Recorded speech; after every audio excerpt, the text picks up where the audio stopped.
It is not there to stop us, but to alert us, to show us where our deepest battles lie. How can we remember that we are the ones who decide the direction? But how can we start to accept fear and walk with it, without it paralyzing us?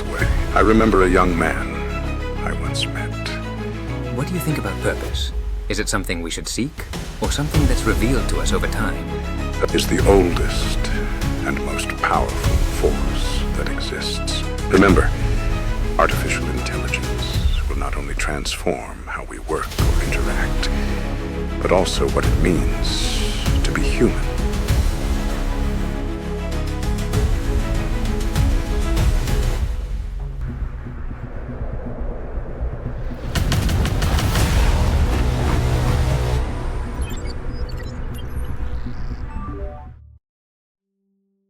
Welcome to a new episode of our podcast. Today we have a very special guest, someone whose wisdom has transcended generations. His words have illuminated the path for many, even in the darkest moments. It is an honor to have Gandalf with us. Thank you for being here. The honor is mine, my friend. It's a pleasure to be here. Although I must admit that microphones are not my usual environment. But here we are, and it seems with some good questions. You're doing great, Gandalf. I want to start with something that always leaves us thinking. Destiny. We've all asked ourselves at some point, are we destined for certain encounters and challenges? Or do we really have control over our path? What do you think? Destiny, in its intricate dance, draws paths that often escape our understanding. However, every encounter and challenge we face is an opportunity to discover our inner strength. These are the whispers of the universe, inviting us to participate in the great story of life. We should not see destiny as a force that drags us helplessly, but as a companion offering us the space to be aware of our own strength. I love that image. But to be honest, sometimes it feels like the river has more control over us than we think. In those moments, when we feel trapped, how can we remember that we are the ones who decide the direction? It's easy to feel swept away, especially when chaos seems to be all around us. The important thing in those moments is to stop, even for a second. In those moments of silence, you can remember that the control is in your hands, even if the waters are rough. And even though the path may not be clear, you can always decide the next step, no matter how small it may be. The key is not to give in to the current, but to row with determination. That's an interesting perspective. Although, to be honest, there are times when fear prevents us from even starting to paint. What would you say about fear? Is it always an enemy, or can it have something to teach us? Fear is a teacher. Though we often treat it as an enemy, it speaks to us about what we value and what is at risk. It is not there to stop us, but to alert us, to show us where our deepest battles lie. Facing it doesn't mean eliminating it, but understanding it. True courage is not the absence of fear, but walking with it as an old companion. Don't ignore it. Don't blindly fight it. Listen to it, but don't let it guide your steps. You choose your path, not your fear. Fear is a silent teacher. It's like the fog in the morning that may hide what's in front of you, but it gives you time to think and reflect. Fear speaks to us about what we are willing to lose. If we ignore it or try to fight it, what we're doing is ignoring the signals it gives us. That completely changes the perspective of fear. Instead of fighting it, we should understand it. But how can we start to accept fear and walk with it, without it paralyzing us? The key is to give it space. Acknowledge it, look it in the eyes, and say, I know you're here, but you won't decide for me. When you feel fear, instead of running, ask yourself, what is it teaching me? Then take a step towards what you fear, no matter how small it may be. If you do this often, you'll find that fear loses its power, and you take control. That sounds liberating. So, would you say that More than fear, what really paralyzes us is our reaction to it. Exactly. Fear, in itself, has no power over us, unless we give it that power. The way we face it is what determines whether it limits us or empowers us. That's enlightening. Changing the subject a little, let's talk about love, something that moves us all, but that we often confuse. For you, what is love really? Love, my dear friend, is the oldest and most powerful force that exists. It's not just about what we feel for others or how we see ourselves. Love is what connects us to life itself. It is the force that drives action, creation, evolution. Love is in nature, in the stars, in the air we breathe. It's in every step we take, in every decision we make. Because love is not just an emotional state. It is a daily act of giving, of commitment to what surrounds us. Love is giving without expecting anything in return. It's accepting what is, even when it's not what we wanted. That's profound. You talk about love as a vital force, something that goes beyond simple emotion. How can we carry that force, that love, in our daily life, even when things are not going so well? It connects all living beings. Living with love is acting with purpose, doing things with the intention of contributing to the well-being of all, not just your own. It's in everyday life where love really takes shape. A kind gesture, a word of encouragement, a selfless act. These are the forms of love that give us the power to transform what's around us. That makes me think, because we often think of love only in terms of romantic relationships, as if it's something reserved for those romantic connections. But love seems to be much broader than that. What do you think about love in romantic relationships, Gandalf? Is it the same as love for life, or is there something different there? Love in romantic relationships. That's an interesting and sometimes complicated field. The foundation is the same, of course. It's the same force of connection, the same willingness to give. But romantic relationships have an emotional load and different expectations. When two beings decide to unite, they're not only sharing moments of happiness, but also struggles, growth. The true test of love is not in the happy moments, but in how they face challenges, how they stay together when life isn't so kind. It's there that the true connection is forged. Love in a relationship is not just about attraction or moments of emotional ecstasy. It's a constant choice to be with someone, to support them, to accept them in their entirety. And that acceptance is not just when everything is perfect, but also when imperfections come to light. True love is the one based on authenticity. When you can look into the eyes of that other person, see their flaws, their fears, and still say, I choose you. That's when love becomes something bigger than just desire. That sounds deep. And if we're talking about relationships that no longer work, how can we know when it's time to say goodbye? Because we've all had that love that no matter how much we try, just doesn't fit. How can we know when to let someone go without feeling like we're giving up on something that maybe should have worked? The key is to ask yourself if that relationship still allows you to be who you truly are, if it continues to foster your personal growth. If at any point that relationship stops nourishing you and keeps you tied to what you no longer are, it's time to let go.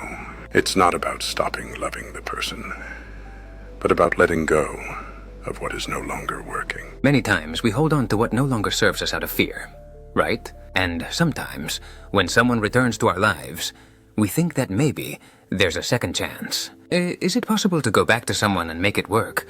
Or are we just repeating the same mistakes? Returning to a relationship should never be a solution out of nostalgia or fear of the future. Going back to something that was broken can be an opportunity, yes, but only if both have learned and evolved. The key question is, have we really changed? Are we ready to build something new? Or do we just want to return to our comfort zone? Most of the time, when we go back to a relationship that didn't work, we're just repeating patterns, reliving the same conflicts without closing them. True love is not about going back, but moving forward with what we've learned. It's not easy, but it's the only path to a healthier relationship. Yeah, so love in a relationship is also about mutual growth, learning to let go of what no longer works, and moving forward with what we've learned. Exactly. True love, in any form, is always a process of evolution. Sometimes that process leads us to new people, new experiences.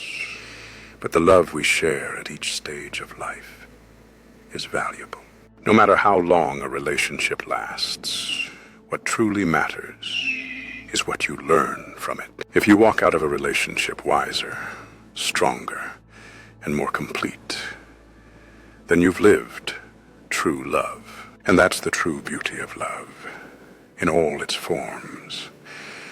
Love doesn't seek possession, but liberation. That really changes the way we see love and difficulties, because often, when we're in a struggle, we feel trapped, as if everything is out of our control. What can we do to remember that we're not alone, that there's always something beyond the darkness? The first step is acceptance. Accept that you're struggling, that you're going through a difficult moment, and allow yourself to feel it. Then, look to your surroundings. Sometimes, all you need is to talk to someone you trust or write down what you feel. Remember, there are many ways to receive support, and help is always closer than we think. You don't have to carry everything by yourself. Gandalf, we've talked about destiny, fear, love, loneliness, and the search for happiness. But there's something that many times seems difficult to find for everyone: purpose. Many people feel like they never find a clear purpose in their lives. What do you think about purpose? Is it something we should seek, or something that's revealed to us over time? Purpose is not a distant lighthouse we have to reach, but a compass that lies within us. Many times, we search for purpose in what others expect of us, or in what society tells us is important. But true purpose arises when we connect with what truly excites us and gives us energy. Sometimes purpose is revealed in what we do every day, in the small acts that reflect who we are and what we value. That's interesting. Purpose doesn't have to be something grand, does it? We often think it has to be a great achievement, but maybe it's in the everyday. Exactly. Greatness is not necessarily in visible achievements, but in how we live our life. If you dedicate yourself to something with love and honesty, even the smallest things can have a profound impact. A teacher doesn't always teach in classrooms full of students. Sometimes they teach by example in day-to-day life. Your purpose may be as simple as doing good for others, or being a support in difficult times. Never underestimate the power of what you do every day. I like that vision, Gandalf. Thinking that purpose can be in the small things makes everything more accessible. But if purpose is in the everyday, where does happiness fit into all this? Is it possible to find happiness without a clear purpose? Happiness and purpose are intertwined, but they're not the same thing. Happiness is more of a state of being, while purpose is the direction we move towards. You can find happiness in the process, in the daily action, and in being conscious of what you're doing. In fact, happiness often appears when we're not actively looking for a final goal. It's about enjoying the journey. Purpose gives you direction, but happiness is found in how you live that journey, in how you face what's to come. That's fascinating. Happiness is not a destination, but a way of living. No, but sometimes the path can be complicated, and in those tough moments, the weight of the past appears. How can we let go of the past without it still dominating our present?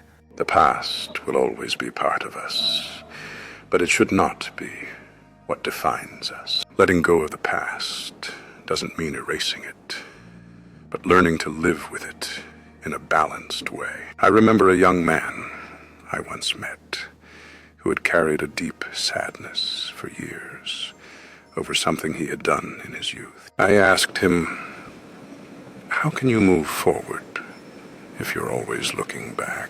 The most important step was learning to forgive himself. The past is there to teach us, but we shouldn't live in it. Freedom comes when we decide it's time to walk towards the future, carrying only what we need. Forgiving yourself, that's key. But what happens when the past is so painful that it seems impossible to let it go? It's understandable. Pain is sometimes a heavy burden, and healing takes time. There's no button to forget the suffering, but there is a path towards understanding, accepting that pain has taught us something, that it has shaped us, can be the first step towards peace. Healing is not about denying what happened, but learning to live with it without letting it control us. If the past is painful, don't ignore it. Look it directly in the eyes. Learn from it, and then decide how to move forward. Peace doesn't come when the pain disappears, but when we choose not to let it govern us. That gives me hope.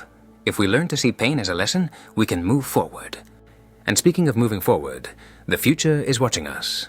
And today, more than ever, with artificial intelligence transforming the world at an unprecedented speed. Some fear it, others see it as an opportunity. From your wisdom, how should we prepare as a society to embrace these changes? The greatest danger doesn't lie in the machines, but in how we let them rewrite our culture. Will we be conquered by our own creation, adopting values of efficiency over empathy?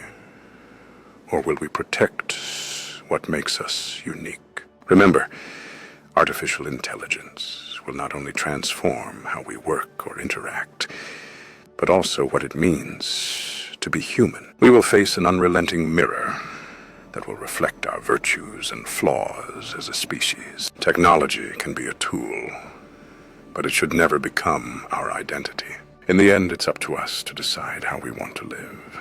If we let ourselves be driven solely by efficiency, we will lose what truly makes us human. The ability to be amazed, to feel, to create, and to share. That's a great lesson. Live consciously, adapt to advances, but without losing who we are in the process. Gandalf, it's been an incredible honor to have you here today. Every one of your words has been a gift to the audience. The honor is mine. Conversations like this allow us to reflect, grow, and connect. I hope that each one of you finds the strength to walk your own path. And always remember that truth, love, and connection are always within reach for those who choose to seek them. To those listening, I invite you to reflect on what Gandalf has shared today. If this conversation has touched you, don't hesitate to subscribe and share it.